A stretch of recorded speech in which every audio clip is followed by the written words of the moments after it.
You may not know him by the name Howie Eric Gardner, but as you will discover today, there is much more to know about this guest than many people know. He is best known for his theory of multiple intelligences. In some ways, he has been held captive by that success, but has written many more wonderful books that adorn the shelves here behind me and explored many other topics from leadership to creativity.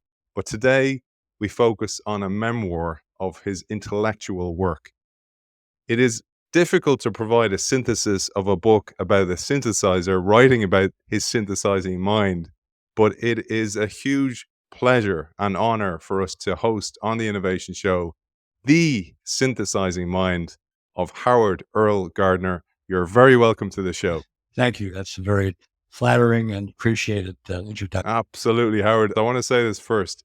There's no way this episode will do justice to the tome of work done by Howard. I have some of those books behind me on the shelves for those who are watching us. I have some on my iPad, but there's some that I couldn't track down. And I want to tell you, I just found out that Howard is about to release an entire library of his work, reprint of those works as well. And maybe at the end, Howard, you'll tell us how to find those.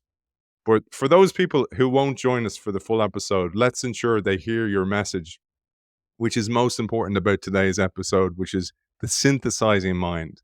And you tell us the motivation to synthesize and indeed the ability to synthesize have to do with one's overarching goals. And the act of synthesizing can draw on various intelligences and combinations of intelligence in various ways.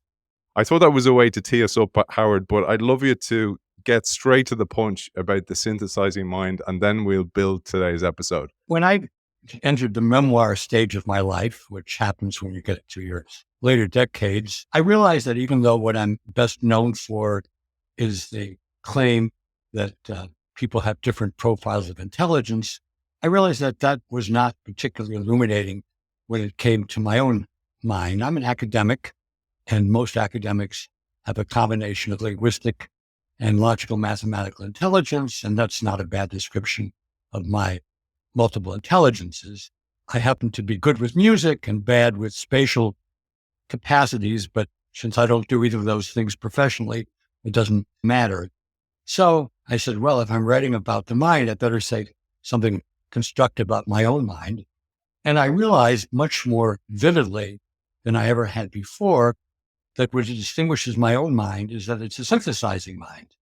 It's a mind which becomes interested in issues, problems, sometimes for a short period of time, sometimes for decades. And it picks up lots of information in the ways that we usually do, talking to people, reading, having experiences, traveling, and so on.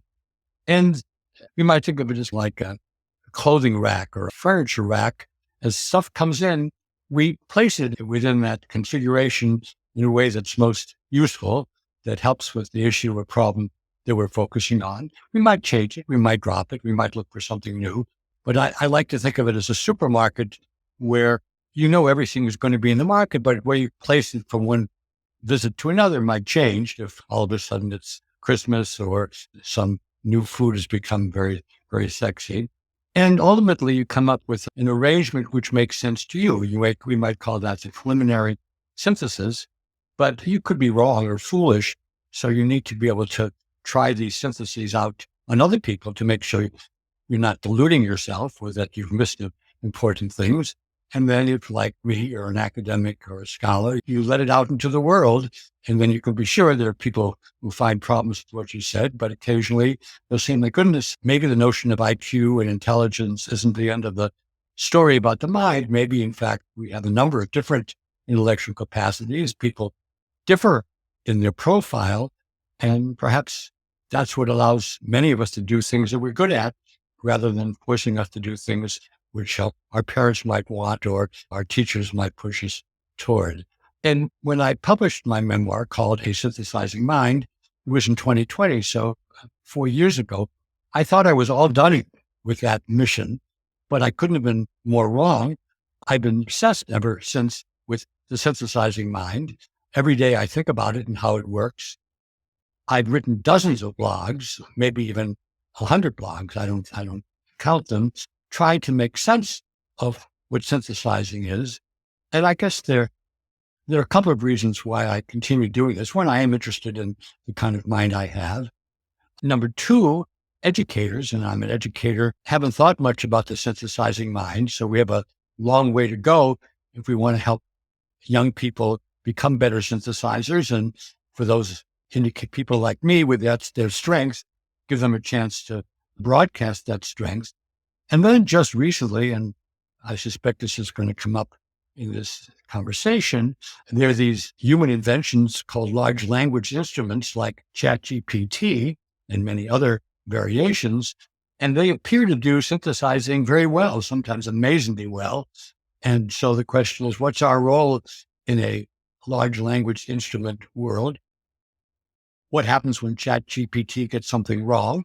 What happens when it gets it righter than any human being can have? So this just enlarges the conversation. So for an inveterate synthesizer like me, I'm saying, well, Howard, you thought you understood it in yourself. You thought you understand it in a human being. So let's see if you can understand it in various large language instruments. And that will not only keep me busy for however much time I had left, but undoubtedly generations of human beings and other entities in the period ahead. The model that came to mind for me about the synthesizing mind is almost like a bee flying from flower to flower, never settling too long on any one flower.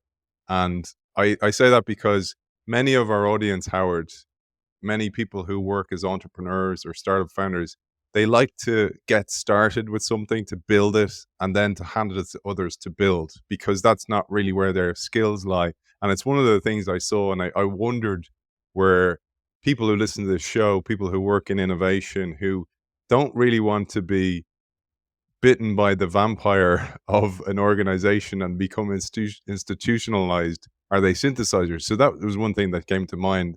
And then there's a quote that you have in the book, and of course you utterly believe this and have built it. It's by Murray Gell-Mann, the idea that the synthesizing mind is probably the most important skill that we need in the 21st century. So this is to decide, well, if I'm going to fly from flower to flower, which are the ones that have the most pollen or the most to give me in order to get the most out of my time, so I don't become bored as well. There's a lot in there, but I just thought you might share some ideas on maybe the entrepreneurial aspect of that, because that was very much from reading your memoir. You liked to be a builder, but not to dwell too long on what you'd built. Okay, that's an interesting line of thought, which I hadn't really focused on before.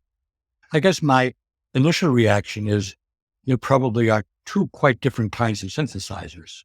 When we talk about people who are involved in startups and who want to launch some kind of an enterprise, we might say that these people are quick synthesizers, and they may get bored with what they're doing. They may get bored with a particular idea more than will get bored with being managers. And if they're smart, they turn the management over to somebody else with that strength. But as an academic, I'm less interested in the startup than I am in what it takes to get to the finishing line. The best example for everybody is Charles Darwin, because Charles Darwin went on the Beagle when he was young, and he actually spent 5 years traveling around the world and took copious notes. And then for the rest of his life, 50 years or so, he obsessed about evolution, and he had many questions connected to that. But he always was trying to make sense of how do we have the deck of animals and plants and species that we have. And so I guess we might say the quick synthesizer as opposed to the long run synthesizer.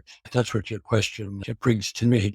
Probably I'm somewhat in the middle, because except for an interest in the human mind, which is so broad that it's not even very helpful, I tend to get interested in stuff for not days or weeks, probably for some years. But then when I do the book, whether it's about intelligence or creativity or leadership or education, the issue recedes in the background. So you can help me with this.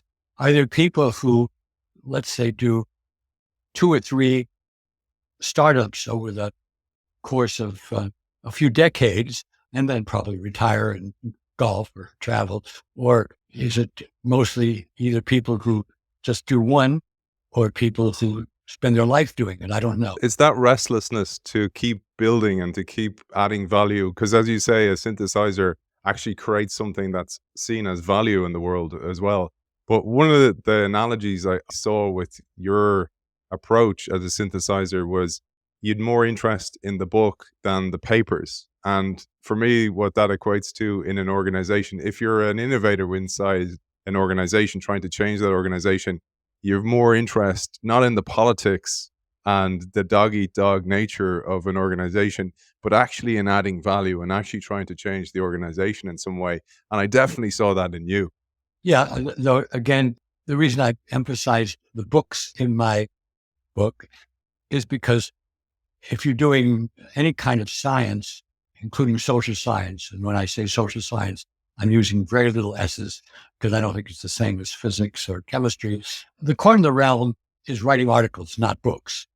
And so when my fellow graduate students or young doctorates saw me writing books, they said, why is he doing that? That's never going to get him tenure. He needs to write a dozen articles in well-received, peer-reviewed journals. And while I wrote articles, and I certainly encourage my students and now my grand students, because there's generations, to write articles, it's not the best form for me. I'm very much involved in music. I already suggested that. And it's the symphony and the concerto, the fairly long work where things are developed and then you return to them at the end and they're more embellished.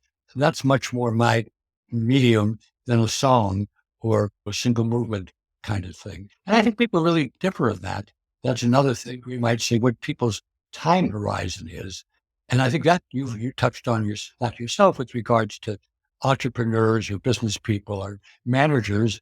If some of them, they had the article frame of mind, I'm going to do this startup, I'm going to do this startup, they're going to do this startup. Others, I wrote about Alfred P. Sloan, who was with General Motors for 50 years. He was very happy just running one kind of thing. And then maybe somewhere in between are people who do a couple different startups, or people like Gates or Zuckerberg who have such complex entities that within those entities, there are various kinds of startups. And as you and I haven't mentioned yet, a lot of these things don't work. I've got boxes of books that didn't get finished for reasons that don't please me. But yeah, not every project that you start culminates. And also something we didn't mention, sometimes you think it's pretty good, but the rest of the world ignores it or doesn't like it. And I look at the financial papers, and often the startup that was a big success for a year or two and maybe even went public, you read that it's going bankrupt or it's been taken over by some firm that's going to completely redo it. So not every effort in synthesis is going to be a success. And I think you have to be tough-minded there. Maybe that's an interesting difference, Aidan, is that if you write an article and it gets rejected, it's not fun, but it's not that big a deal. If you write a book and you can't get it published, or it gets ignored, or it gets bad reviews, that could be years of wasted effort. That's sad. One of the things that I thought was really interesting about your approach, you tell us in the book, in The Synthesizing Mind, about your approach to writing a book is that you don't do a piecemeal. You actually sit down and you try to create the entire symphony, or you have this symphony playing in your head that you want to then go and attack. And I thought, well, a lot of entrepreneurs I've met actually have that. They get impatient about how to get there, and they have this vision of where they want to get to. And that's one of their defining characteristics. But one of the things that I thought was so important, and I jump to now because I don't think you get enough time to talk about it, is the work you did with Bill Damon and Mihai Csikszentmihalyi about good work, because good work is such a valuable lesson that you teach us. And the Good Work Project website is live as well. I'll link to all these type of things. But I wanted to get this in early, Howard, because as you know, a lot of people don't give themselves time to synthesize information. So I'm trying to front load some of these very valuable lessons. And then I want to tell our audience, for those of you who will stick with us, I want to talk then later on about what are the ingredients inside a synthesizing mind? How does someone become it? And we'll discover a little bit about Howard's biography there. But let's talk about Bill and Mihai, because you said this was one of the most exciting and fulfilling experiences of your working career. I'm glad you asked that. It's now been 30 years to the day that this enterprise began. I became famous because of multiple intelligences, not famous in the sense that, as my kids say, nobody going on the airplane knows who you are, but within my world of education and psychology. But the multiple intelligences work has stopped decades ago, but I'm working on the so-called good work enterprise. We now call it the Good Project. I've been doing it for 30 years. I work on it every single day because, as I might put it, multiple intelligence isn't going to save the world, but good work might. Just a very quick bio. 30 years ago, I spent a year with these two colleagues you mentioned, both psychologists. Mihai Csikszentmihalyi died a few years ago. He was very famous for the notion of flow, which everybody's heard of. It's that mental state where you're so deeply involved in something that you lose track of space and time. It's the space between anxiety and boredom and being in flow. I'm hoping you and I are in reasonable flow, and maybe some of the audience as well. It's a very valuable state. Damon is an expert in moral development. He's recently become extremely well-known. You may want to include him in this series if you haven't already, for developing the idea of a sense of purpose. And a sense of purpose, everybody would think that they know what they mean, but it's more complicated than that. Purpose is something that is really important for you to achieve, and you spend a lot of time working on it, but it can't just be for yourself. The sense of purpose has to take into account not only your own goals and aspirations, but effects on other people. And the ideas about good work and good citizenship, which we developed literally 30 years ago, involve three entities. And the vivid image, which I think is one of the visuals I've ever created, is the triple helix. You all know what the double helix is for DNA.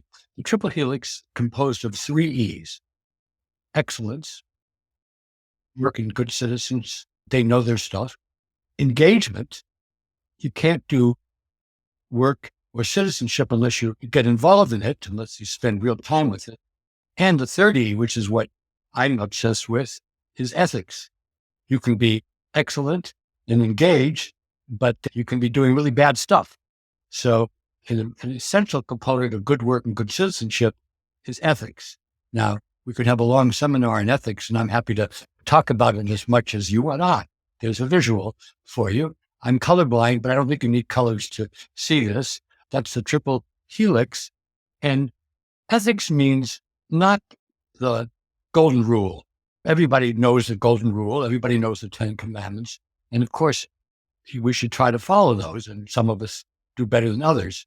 But good work and good citizenship is what you need in a complex society where the right answer isn't obvious.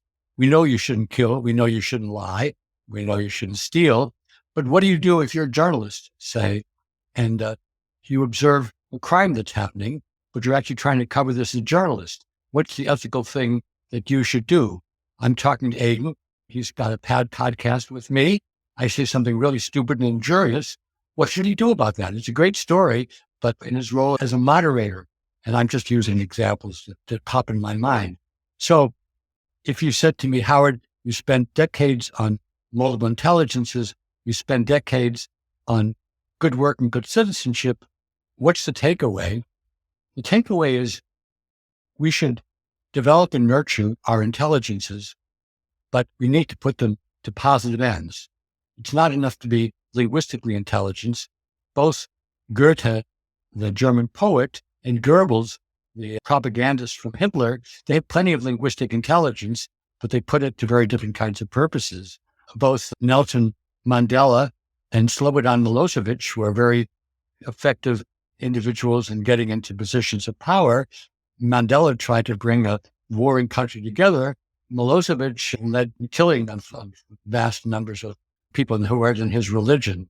If you take away nothing else from this, it's not enough to know and develop your multiple intelligence. You need to mobilize them in positive ways. And of course, the reason I work in this every day is because I know that I'm never going to finish it, but that if enough people worry about these issues, if enough people worry about the goodness of work and the goodness of citizenship, we might save the planet. Otherwise, it's doomed. I've had my life. I've got 4 kids and 5 grandchildren and more students than I could count. And I would like the world to be a better place for them. It's hard to read the daily newspaper or watch the cable news without getting depressed. But even though, as I say, I am under no illusion that I can change the news, if enough people work on it, we could. That's the only thing that's ever worked in the past, is enough people combining their efforts to try to turn the needle in a positive direction. You've all heard the sermon, but at a time when either climate change or nuclear weapons, or for that matter, a pandemic could wipe out the planet, these are things we need to take seriously. And in fact, this is, again, something we could touch on. I think education from cradle to grave needs to be rethought, not just because of these planet survival challenges, but also because these large language instruments are going to do better almost everything that human beings can do. And the question is, what's our role? Absolutely, let's lean into it. And I want to tell our audience, Howard's so humble. When I asked him, he's like, what would my work have to do with innovation? I was like, everything. Because for me, the value of multiple intelligences versus just one measure of IQ. One measure of IQ is a very computer-esque intelligence. And if the world is measured by that and actually rewarded by that financially in many, many cases, you you disregard those people at the ends of the bell curve. And those people at the ends of the bell curve, in a sense of multiple intelligence, are so valuable in this new world with large language models. And I wanted to lean into that big time because that's one of the reasons I think your work is so important. Understanding that there is so much value in synthesizers. Synthesizers, Howard, would not show up in many organizations today because they wouldn't get an interview. I was talking to a couple of executives yesterday, and they were telling me that they're replacing interviews, person-to-person interviews, with AI that will sift through CVs. And I was thinking to myself, a Howard Gardner would never get a job in that world. I definitely would not, because I'd be too much on the end of the bell curve, and my synthesizer type CV would not make any sense in that world. And I'd love maybe if you'd riff on that a little bit. Yeah, let me push back on it, because while I don't do large language instruments myself, I know a lot about them, and they reflect is what's been fed into them. So if in fact you make available and label lots of stuff as synthesizing, it could very easily pick out who's a good synthesizer and who's not. You're right, though. If all you look of what college you went to and what your, in the United States, what your SAT or GRE score is, then absolutely these people are going to. So, I mean, we had a brilliant visitor last week, somebody who would be well worth having on your program. In fact, I thought of her when you were talking earlier, Anthea Roberts. She's a lawyer in Australia. And the reason I thought of her is because while my model of synthesizing is pretty simple, she uses the notion of dragonfly thinking, because dragonflies can have thousands of different lenses picking up stuff. And I think that's a very vivid image. When she made a presentation to my wonderful working group, they said what I think most people, particularly on the left, would say, namely, the information in these instruments is very biased. It's very weird, Western educated and so on. And there's not a lot of stuff from Zambia or from the South Seas. But the answer is not to reject the large instrument. It's to get more information from different cultures and from different linguistic groups and so on. So if I were 40 years younger and wanted to change the hiring process in big firms, I would simply feed lots of examples of good and bad synthesizing into the large language instrument, and it would very quickly tell me who could do that and who couldn't. Very, very true. And I want to give a shout out because you mentioned Dragonfly Eye Mindset, and it's a friend of the show. He's the chairman of Patagonia, brilliant guy, Charles Kahn, and he has it in his book. He talks about 5 mindsets for the future. I'll send you actually a copy, Howard. You'll love this book. And he talks about this idea of having the dragonfly eye. So he sees that ex-McKinsey consultant as well, highly successful businessman. And he talks about this mindset being so, so important. I know that Mike Csikszentmihalyi, who we were talking about earlier, was a great Patagonia fan, and they may well have worked together. And you'd love Charles as well. And I'll send you some of his writing as well. I think you'll love him. And I know you read very, very widely. I wanted to come back to something you mentioned about how you could use your skill, like Goebbels, for example, for propaganda. And one of the things you said was very interesting. So, Cheek sent me high. You can be in flow in a conversation like this, which I definitely get into. But you could also be in flow while cracking a safe, robbing a bank, as you say. But I wanted to point out something. I don't know if you noticed this yourself, but you exemplified being a good worker, if we want to call it that, when you decided not to publish a book that you put a lot of work into. It was the bio of D. Carlton Gadusek. I hope I'm saying that name right. Yes, that's true. And I alluded to earlier when I said even book writers have got boxes of books that, that they haven't published and will never publish. Yeah, that was very hard for me. I was generally fond of Gardner, who may well have been the most brilliant person I'd ever met. He was a Nobel laureate who had spent decades traveling the South Seas, learning about different groups, many of them pre-literate. They worshiped him like a god figure. And he was just fascinating to listen to. I just actually wrote a blog, which hasn't been posted yet, about the intelligence of actors, because Carlton said to me 30, 40 years ago, Howard, don't think actors are stupid. They're very smart. Marilyn Monroe would not have gotten where she was unless she's very smart. So I'll make a note to send you that blog. It hasn't been posted yet. But so Carlton was terrific. And somebody gave him the opportunity to write his biography. And he was very cooperative. And we spent a lot of time together. And I think it was mostly written. But then he got arrested for pedophilia. And in fact, he was convicted and sentenced to decades in jail in the United States, though there was a plea bargain, which I think was the right thing. He had to leave the country. That's the kind of thing that doesn't get publicized, but he spent maybe 18 months in jail here and then died forgotten in Norway. Naturally, his biography would have been much better seller since he was a Nobel pedophile. But I just felt that it wouldn't be right, because either I'd have to pretend this wasn't the case, or I'd have to spend a lot of time trying to explain it, and you can't explain those things. I will mention, because it's a public record, it's something I'm very sad about. For years, my research group and I took money from a man named Jeffrey Epstein, and so did almost everybody whom I knew. And once he was arrested, I said, Jeffrey, I cannot take any money from you. Many people who didn't understand that are now in big trouble.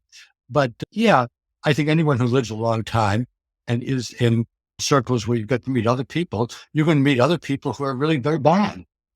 Carlton was bad in one way, and Jeffrey was bad in many ways, but he was very good in one thing, which was being a psychopath and a sociopath.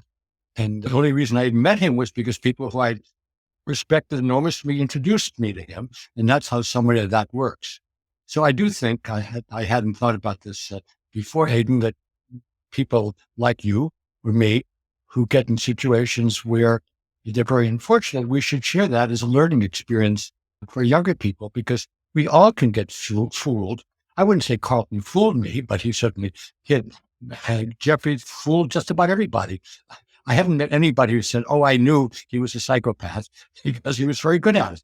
Yeah, and I think when you're a good worker and you're trying to see the good in people, you may have a flicker in your gut that tells you there's something amiss, but you lean into the goodness of people a lot, and that can get you in trouble, as you say, as well. Like, there's people I've written about, Henry Ford, for example. There's roots right back to the Nazis, and it's very difficult to with the victors write the history, so it's difficult to actually extrapolate what was real and what's not, and as you found out firsthand as well. But I thought, Howard, maybe I'm very reluctant to do this. I've been holding back on this one because I said to you yesterday when we prepared for the show, is like, I remember going to see Radiohead, the famous band, once, and people all wanted them to play a song that they're very, very famous for, Creep. And it's the last thing they wanted to do. They're like, oh, we're sick of playing that song. We've new albums. We've written loads of new albums. We wrote that album 20, 40, 30 years ago. And frames of mind is one of those things. Multiple intelligence is one of those things for you. But I'm very aware that some people who listen to the show have not heard of you. because I hope it's a different audience. And I hope that I can bring your incredible work to a different audience. And if you wouldn't mind giving us a rendition of multiple intelligence theory, a short version, it can be the radio edit. It doesn't have to be the extended play Yeah. version. I'm actually relieved with this request because I thought you were going to ask me to play the piano. And except for my wife, who's tone deaf, I don't play for other people. But it's a very important spiritual part of my life as I do play music every day. I'm happy to do the MI, the brief version. The word intelligence entered science over a century ago when Alfred Binet, who was a very good psychologist in France, said we can have a short instrument, meaning a test, and we can tell from how kids perform in those tests, whether they're going to have trouble in school. And he invented an IQ test. And if you have a half an hour or an hour, then an IQ test is it's a pretty good measure of how well you'll do in a certain kind of school. We might say a modern Western school. In the South Seas, where how well you sail is what's important, I don't think the IQ test would be relevant at all. And so in the late 70s, I got generous support from the foundation to try to summarize what we know about human cognition. And I had already been working for a decade with brain damage patients. And this is at a time when what I now call the shattered mind was much less understood. But one of the things we learned in brain damage, the simple, most important thing is where in the brain you have a stroke or a tumor or some other kind of attack, because the brain is highly differentiated. And so I said, if we take what we know about human society seriously, we know about the brain, what we know about psychology, the idea was intelligence, a single test, it just doesn't cut it. And so I spent 5 years with a very good team of researchers kind of combing the information, traveling a lot, talking to lots of people. And I published a book called Frames of Mind, The Theory of Multiple Intelligences, 41 years ago. If I'd called it The Theory of Multiple Talents, we wouldn't be speaking today, because everybody knows people have different talents. It was the lexical choice to call these intelligences, which made, let's put it this way, it made psychologists furious, but it made the rest of the world interested. And as everybody who's listening to this, watching this will know, the person who made these ideas even more famous was Daniel Goleman, who created the term emotional intelligence, which everybody knows, whether or not they have known Goleman's name. But multiple intelligences theory, in a nutshell, says instead of having a single computer here, if it works well, you're good at everything. If it works average, you're average in everything. If it works poorly, you're in trouble. The mind is better described as having a number of semi-autonomous computers. That's a hedge or a fudge, but it's deliberate. And these are not just linguistic and logical, mathematical, which is what the IQ tests, but spatial, musical, bodily kinesthetic, interpersonal, intrapersonal, and naturalist. And there might be a few more. And the basic claim is that all human beings have computers, 7, 8, 9 computers, which compute this kind of information. But the fact that your music computer is good, there's no prediction whatsoever whether your spatial computer is good. In fact, I've been married twice. Both of my wives did not have musical intelligence, but were much more spatial and mechanical than I was. And I think anybody who's listening who thinks about it realizes that the fact that somebody's good or bad in music, somebody doesn't tell you whether they're good and bad in understanding other people. So I basically gave 400-page of evidence for something which people know intuitively. What's fascinating to me, and maybe I'll toss this question to you, is my book, Frames of Mind, which is 40 years old and out of date in many ways, continues to sell enormously. Whereas other books I've written about multiple intelligence, which are much shorter and much more up to date, and other books I've written about other things, don't sell at all. And I don't honestly believe that the people are reading those 400 pages and looking at all the footnotes, hundreds of footnotes. But I guess it has a certain iconic thing, just as you were mentioning that when we bring the Beatles or the Rolling Stones or whatever, Frank Sinatra back on the stage, people want to hear the oldies, even though they don't need to because they memorized them. So Frames of Mind, he gave me my 15 minutes of fame. But just as I blog about synthesizing, I blog about multiple intelligences. And as I mentioned earlier, I'm going to send you my blog about acting. all sorts of things come up to me, and I run about them. It's my mini syntheses that keeps me out of trouble, I hope. I'm looking forward to actually sharing a bit about your own story, because your own story led to this. And one of the things I wanted to ensure our audience understands is a synthesizer needs to have vast amounts of information in order to get to that synthesis. And you asked the question, so I'll answer it, which is, do do I only have that book? And I would have liked to have covered that book, because mainly so everybody would have heard it. But then through doing that, and this is my own probably synthesizing mind, your book helped me understand my own approach to even the show. Is I cannot just read a book, and if you mention loads of other people, which you do in your books, I have to buy all their books too. Which I was telling Howard beforehand. I tracked down lots of hardcovers because I love hardcovers on the shelf here behind me, and it was tough to get them. Some of them, some of the older books, for example, uh, Quest for Mind, which is a great book. They were difficult to get physically, but then Howard said there's a new whole series of Howard Gardner, the whole series coming out very, very soon as well. Howard, maybe while I'm saying that, when is that coming out Okay, so well, people sure. know? Happy to plug that. First opportunity to do so. Yeah, Teachers College Press, which is connected to Columbia University in New York, is publishing 2 volumes. The first one, which will be out in May, is called The Essential Howard Gardner on Education. And the second one, which will be out in the fall, is called The Essential Howard Gardner on Mind. And what I did, with lots of help from friends and family, was to put together 20 or 30 articles about the mind and 20 or 30 articles about education, with introductions and what I call legends, namely, how did I come up with this and where do I agree and disagree with it now? And as I joke, if my kids or grandkids say, tell me about your grandfather, what did he write? If you give them a list of 30 some books, and if you forget it, you say, well, actually, if you're interested in the mind, here's a book, and you can get his thinking. And in fact, at the end of the very end of the book, I just did this recently within weeks. I talk about, if I had more time, what I would do about education, what I would do about the mind. So it's a kind of a look forward as well as a remembrance of things past. And since I've clearly have reached the age and stage where most of my life is behind me, there's both an inclination to put stuff together as best I can, but also to say, for people who are interested in this, here's the things that you might look at going forward. And I always felt that from you, that you're a mentor and you're trying to uncover the baton to hand forward as well, to help people synthesize what is the baton, what's the valuable baton to be able to carry forward and build upon. And you asked me that question about your book. I wanted to cover that because it is the album, the most well known Howard Gardner album.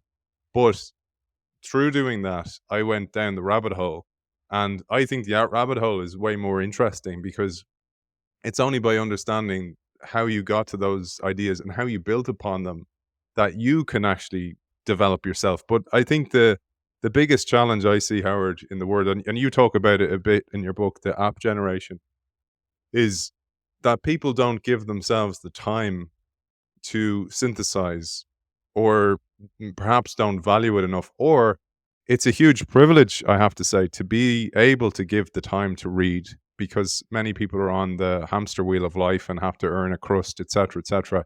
I do too, but I try to make time, and not at the expense of my family, which is my real cutoff point. But it is a huge sacrifice, and I think our minds, our attention spans are becoming less and less. So people can't even read. So out of all the copies of your books that we read, like most business books, very few are read. They might sit on shelves, which is a huge shame, I think, because when I read your book, I want to read the book that you wrote, and Howard wrote another book about the critiques of multiple intelligences. So a 400-page book about all the critiques that came at you, and you answered each of them. Like, that for me is critical thinking. Well, the only thing I can say that will be useful to this dilemma, which you described, but everybody whose conscience hasn't, is you need to decide what it is that you're not going to do. So, for example, I do not do social media. I've never been on Facebook, Twitter, any of these media.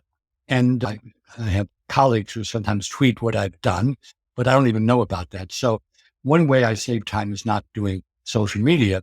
And you know that nowadays, young people in particular can spend more time on social media than they do in school. Obviously, it doesn't give them time for anything else. Another thing I do is I cut out certain activities. I don't travel anymore, and I could travel. It's not partly my age, but I don't travel anymore. And I also read very little fiction, though I used to read, novels people were talking about. I also read things very quickly and then go back and reread them if I feel I need to go further into them. My wife is wonderful, and she does so many things which I wish I could do, but I can't. But I do one great favor for her. I read lots of newspapers and magazines, and I circle the ones, I email her the ones that she should read because I know what she's interested in. But you have to be willing to discipline yourself. But what I won't give up is walking, exercising, playing the piano, and spending time with my family. So what I'm saying is obvious. I'm sure the Greeks said the same thing, but it means you have to be prepared when somebody talks about the most recent movie, you haven't seen it. And if you're interested in Barbie or Oppenheimer, you can read about it, and then you can decide whether or not you want to do it. But it's a question of disciplining yourself. Also, as I get older, I might take many more notes. When I was young, the brain took the notes, but now I take notes, and it helps me, and that ultimately saves time because otherwise I could go back and reread things or look at the movie a second time. So like Ellen and I watched the first episode of a new thing, I think we just started this week, called Ripley. When I went out and I have a theory about it, I went and read about it, and I said, look, I don't have to watch the rest of this. What's really good is the cinematography. I know the story. So it's disciplining yourself severely and deciding what's important. And of course, when kids are 13 or 14, they don't know enough to do it themselves. In the United States now, everybody's talking about Jonathan Haidt's new book about how we should ban kids having any social media until they're teenagers. And it's gotten a lot of play because people who are older realize that you don't want to waste your youth on circulating photographs of yourself naked. It's not a good use of time. But you can't expect kids to know that. Oh, it's brilliant. I'm delighted, man. I'm delighted to have time with you. I often think about what you said there, that in life, in order to get more done, you have to be more like a sculptor than a painter. So it's what you take away, to your point, that I remove pieces in order to be able to create. So I needed to be a sculptor first in order to be a painter and add to a blank canvas. And that's the key, in particular with such a busy world. There's more to your intelligence than IQ tests. And that's one of the huge things I take. And I tell people about you for that reason all the time, because maybe their children are not excelling in school, but that doesn't mean that they're going to fail in life. You need to nurture them in other ways, and maybe their interests, etc. That for me is such an important thing. But I wanted to point out one thing, Howard, because I'm just conscious of our time. One of the things you say about MI theory, multiple intelligence theory, is that you can summarize it in a sentence. And as Howard writes, this guy Gardner claims that we have 7 separate intelligence called the multiple intelligences. But you say then, of course, that's also a bad thing about the theory. It's easy to draw many erroneous conclusions from a single sentence summary of a massive tome. And you tell us later that sometimes others have deployed or refashioned your ideas in destructive ways, and this has in fact led you to redirect your own energies. And I thought that was important to cover because it's out there, and it's something that you stopped spending energy on trying to stamp out, but others had used it. This is almost like the idea of flow, etc., being used in the wrong way, or as you say, Goebbels' skill being able to use propaganda in a negative sense. Maybe we'll say a quick word on that, but I thought that was important, Howard. Yeah, the conversations I had with myself was, number one, should I commoditize this in any way? And my kids always say, we'd be really rich if you were to have MI curriculum and MI tests and MI games and so on. But I decided not to. Even as recently as yesterday, Shinri and I, my colleague, decided we weren't going to post a blog because it seemed to be promoting a particular product, and we decided we shouldn't do that. So I'm a strict constructionist in that sense, and people can reach different decisions. But once you try to commoditize and once you try to monetize, you become, in a sense, a slave of that. And so while lots of uses that are done of my ideas, I don't like them, but they're innocuous. I don't say anything about them. But I'll mention two examples. One is in Southeast Asia, particularly India, there's a whole industry of doing fingerprint analysis and telling what intelligence you have. It's called dermatoglyphics. And yeah, I say this is complete nonsense and you should pay no attention to it. Also, when I write about this in A Synthesizing Mind, back in the 90s, there was an entire state in Australia which took MI theory and listed all of the racial and ethnic groups and which ones the intelligences they had and which ones they lacked. I said, this is nonsense. And I actually went on television, the Sunday program there, and denounced it. And that's not an easy thing for someone like me to do. I'm not a media person, but if you see stuff that's really irresponsible, I think you need to speak up. And contrary-wise, if you see things that's nonsense, you need to indicate it. But on the other hand, once you start to monetize it, then you become a slave, essentially, of is the product still going to sell? Well, you can say, well, Howard, you do give speeches and you do write books. And I say, yes. And I try to do that in a responsible way. And there's certain books I certainly wouldn't write, like the biography of Gardner, and there's certain places I wouldn't speak. I face a difficult dilemma, as almost any academic, almost any public person does, when you get invited to speak in China, in Iran. I spoke in Russian 1 week before this is by video, before the invasion of Ukraine. And we were already talking about that. And this is a real dilemma because you don't want to be seen as approving what's going on in that country. And there's lots of stuff going on in the US I don't approve of, and lots of stuff going on in the UK. Ireland, I think, just got a new prime minister, right, in the last 36 hours or so. When do you speak up and what do you say and when are you quiet?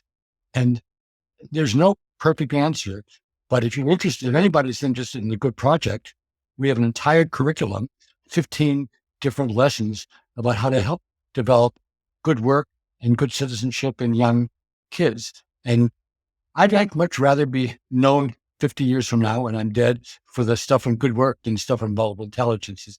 Because the world's not going to be saved by people that are smarter.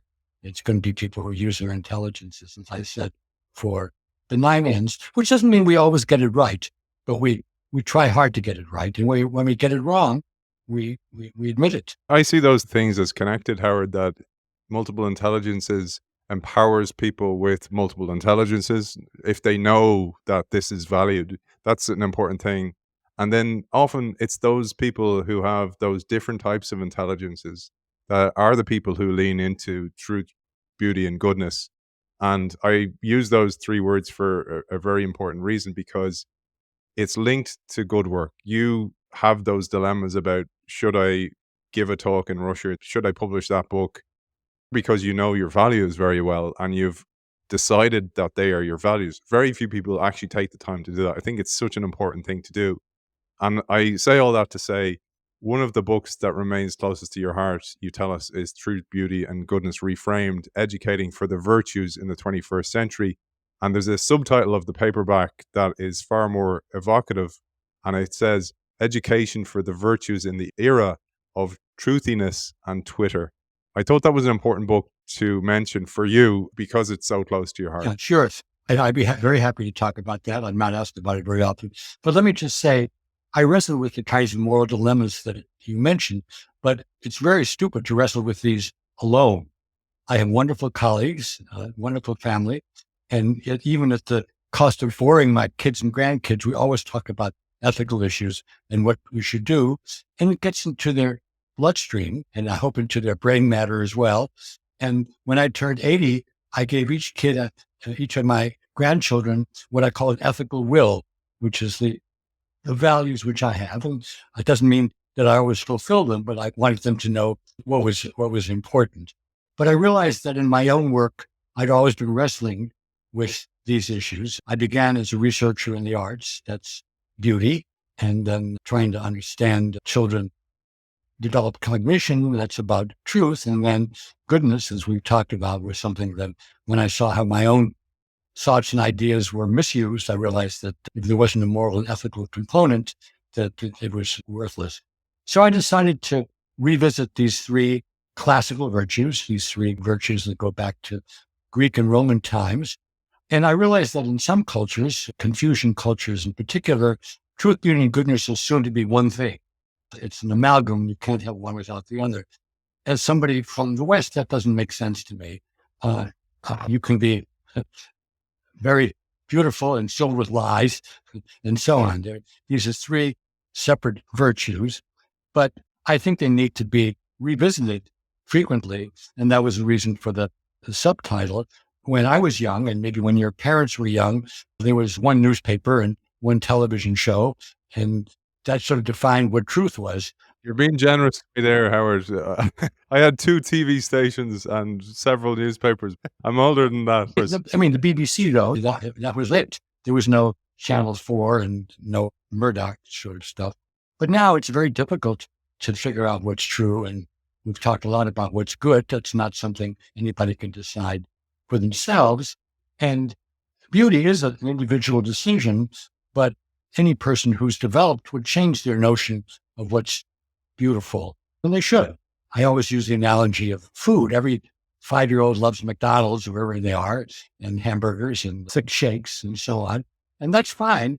But it'd be a shame if you went through life only eating what you thought was good at age 5. To discover different kinds of cuisine, to stretch yourself as part of growing and developing. So simply, I don't know that I reject what I liked as a kid in reading and music and so on, but certainly it's expanded a lot.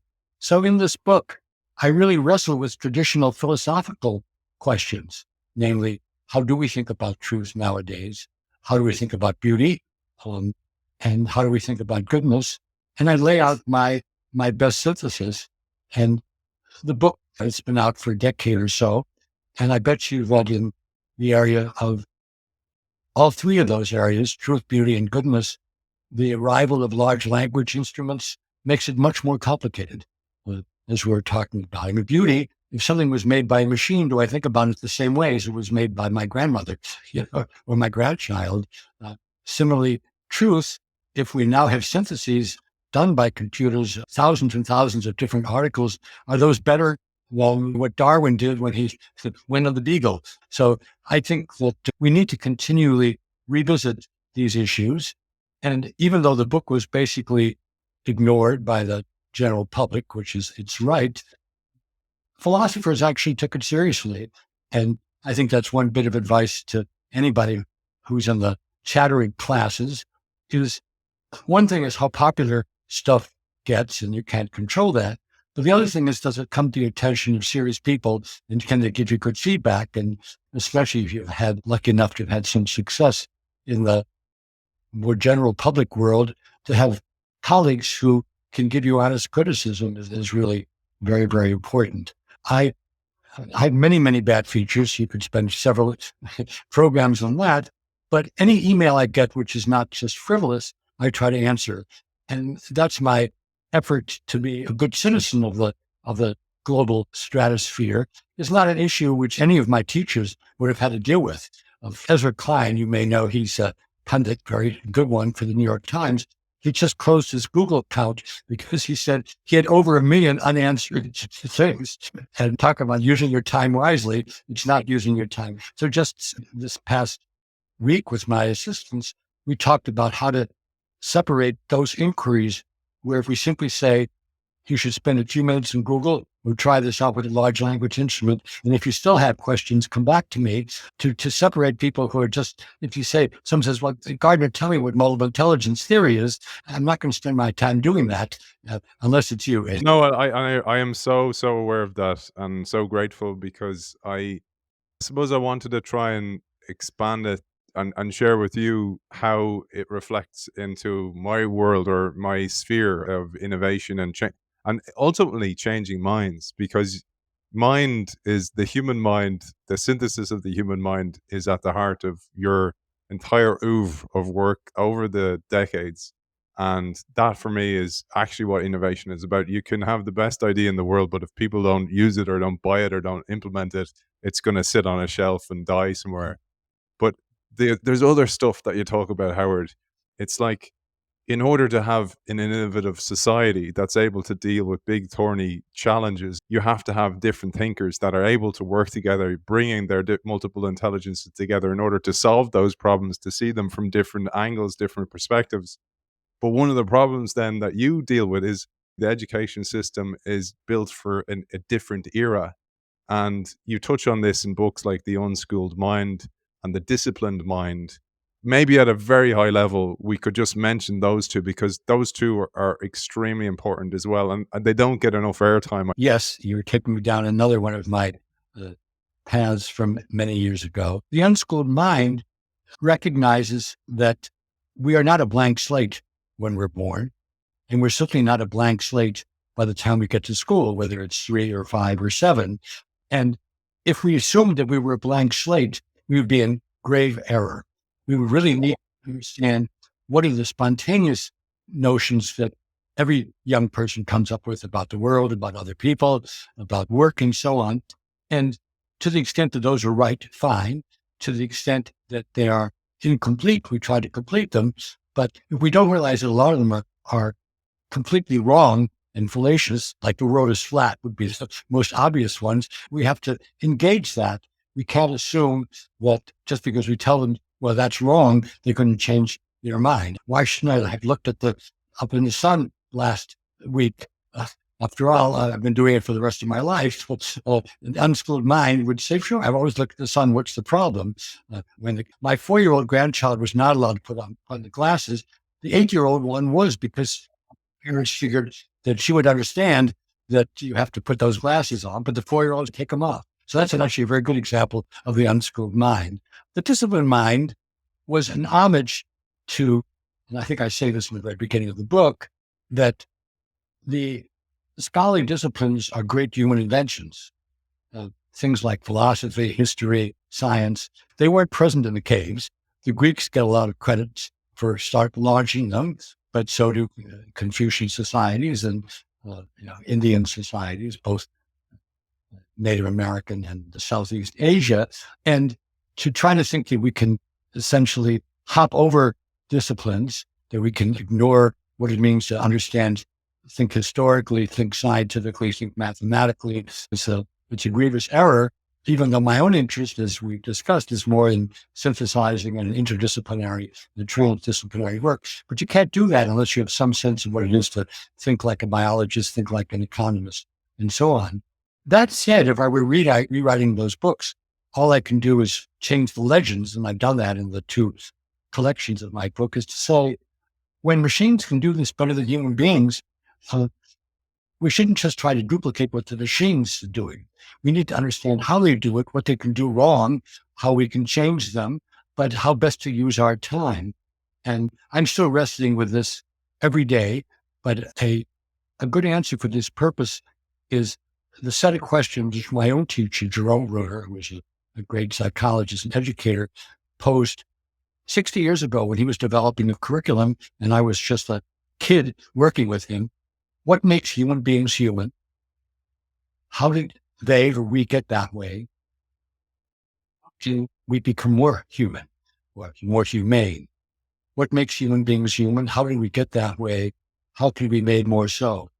Those questions may be 60 years old, but in a large language instrument Anthropocene era, where the world might be destroyed by the things we talked about earlier, these are really important questions to ask. I guess if I were rewriting the world's curriculum, and thank God for the world I'm not, those are the questions that I would pose. And I would try to think about how to handle them in a respectful way, how to get people interested in using their minds well, but at the same time not duplicating what can be done better by technology, and also worrying about the rest of the world, other human beings. That's what good work is. The problem with many of the people who are tech leaders, I'll use Elon Musk because you can't escape him, is they're not not thinking a lot about other people. They're thinking a lot about themselves and people like themselves. If they can get to Mars, it doesn't matter if millions of people can't. And we can't afford to do that. And I'm not picking on Musk particularly. It's just, we were doing a study where was it? In India. And we asked who the best known people in the world was. I forget who one was, but Musk was the other. It might have been Donald Trump. I just don't remember. But I guess Musk is one of the best people known in the world. And so he's got a lot of responsibility. And some of the things he does are very responsible. Some of the things he does are very irresponsible. And if you read Walter Isaacson's book, you get a sense that both of those features are very prominent. Bill Gates probably would not have been distinguishable from Elon Musk when they were both 25 years of age. But I think Bill Gates has tried very hard to use his intelligences in a good work way. That doesn't mean he's always right, but he takes his role as statesman more seriously, and we'll get to see about the Sam Altmans of the world. On your point there, I'm reminded of something I learned mostly from Stan Lee, the great comic creator. He often has this theme throughout his books that with great power comes great responsibility. And that's certainly true for the likes of Elon Musk with that kind of power. And we see time and time again, like Epstein, the abuse of that power as well, which also points back to the idea of good work and getting that into a child's mind early so they understand the value of that, so they actually grow up with that and ethics, etc. I love your idea of the ethical will as well. But let's move to just a couple of things, because we need to start landing the ship. I've taken enough of your massively valuable time. There was a couple of things that I mentioned at the very top of the show, and I meant to do the show the opposite way, which was lead up to all your theories through your biography, some instances in your biography. There was a couple of things, because on this episode you mentioned the value of speaking truth to power, and there was a couple of things that I saw in your history that had a dramatic effect on you. One was your early childhood experience with Miss Dyer and your mother speaking up. Maybe you'll share that. And then the other was later on, and we've talked on the show about Stanley Milgram and the famous Milgram obedience experiments, but you were on a very surprising different end of that instance when you were in class with Stanley Milgram. Those two things, I think, are experiences that go into the ingredients that becomes your specific synthesizing mind, and then they come out in ways in your writing and later on in the Good Project. Sure. Well, my parents were refugees from Nazi Germany. They arrived in the United States on the night of shattered glass. Some of their relatives were killed then. And so they were very careful and protective of me and fearful in general, as immigrants would be. But when I was in sixth grade, I had a teacher who was very powerful and quite mean. And when she and I disagreed about something, the teacher just came in with a paddle and slapped my hand hard. And it wasn't that I was in mortal danger, but I went home and told my mother, and she marched right off to the school and went to see the head of school, the principal, Mr. Reese, Archibald Reese. I remember him. And she said what happened. And the teacher had to come in and apologize to me. And she didn't have to because her brother was a superintendent of schools. But it was a sign to me that sometimes you need to speak up, and even if it takes risks.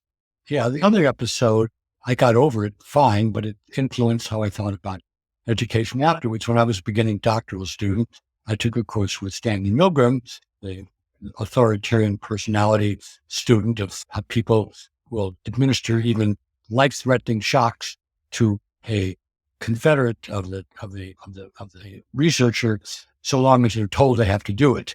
So it's basically a bit of totalitarianism in the laboratory. But anyway, he decided, for whatever reason, I still don't know to this day, to just humiliate me publicly and just attack me in a very mean way. And that didn't surprise me as much as the fact that nobody in the class, including the other teacher, said anything. So I was just made into a whipping boy for whatever reason. And as I say, Milgram died quite young, and we had a civil relationship thereafter why he did that.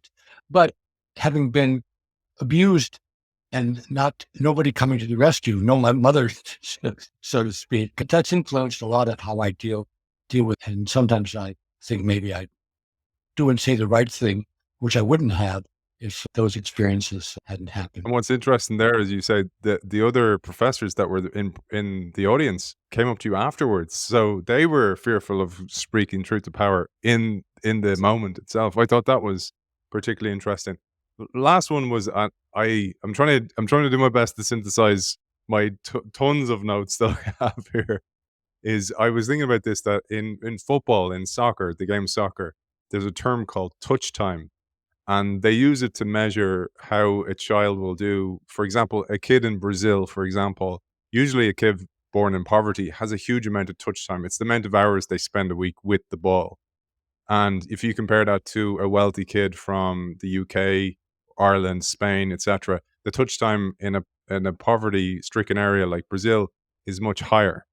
And I thought about that. I went, well, that's Howard had a huge amount of touch time with information, with synthesizing, whether it was music, whether it was later on in the school magazine, the Opinator, where you even wrote back then about some topics that you further developed later in life. And I say that to say for our audience as well that one of the things I take from your work massively, and I'd love you to maybe extrapolate, is that you have to have, firstly, morals and goodness within you, follow that idea of good work, but then you have to be consistently outputting information and not worrying about all the time how it's going to be judged. Yes, take critique, etc. But sometimes, like your bio that you wrote, it won't go and it won't be publicized, but there's always assets in the ashes. There's always some value from that work that can be later used and can be built upon later on. I think that's something that a child, even in school, should understand, because yes, things aren't going to work out the way you planned, but the effort will. It will, especially if it's done in a systematic way. I think that's well said. And I don't think people learn this from being told it. I think they learn it from the kinds of experiences that you and I just talked about. I think where parents and teachers and elders or peers can be helpful is in articulating what it is that happened in that particular situation, so it's labeled and more easily accessible.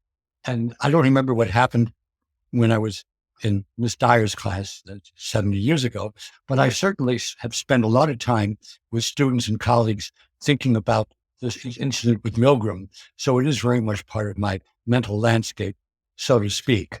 And even though I'm not religious and I don't deliver homilies, I find myself both with family and friends and students moving rather quickly to things which I think have that kind of lesson component in it. LESSON is what can we take out of this thing, this experience, which might be helpful to us and to others. And I guess that's part of what the teaching does. There's a famous quotation from Henry Adams, which would be a good thing for us to end with, and that is, "A teacher affects eternity. He or she never knows when the influence will end." And I guess that I am fundamentally a teacher as much as a synthesizer, and I am hoping to spread what I think is worthwhile and to, in a nice way, point my finger at things which should be ignored or forgotten. Wonderful, wonderful. And I had so much more to talk to you about. You talk about leadership, you talk about Project Zeros in there, and I just highly recommend the book to get a full synthesis of that, including I listened to the audiobook, I have the Kindle and I have the hard copy, and all this body of work behind me as well. There was one quote I loved, and I wanted to close on from you. "May the human conversation better the human conversations also continue, and may the synthesizing minds thrive." I thought I'd finish with that. And in the name of Verum Pulchrum Bonum, truth, beauty, and goodness, mentor, fragmentor, and master synthesizer of knowledge about human beings and the human mind, Howard Gardner, thank you for joining us. You're very kind, and I think that you certainly represent and epitomize those virtues as well. Thank you so much. Howard, amazing.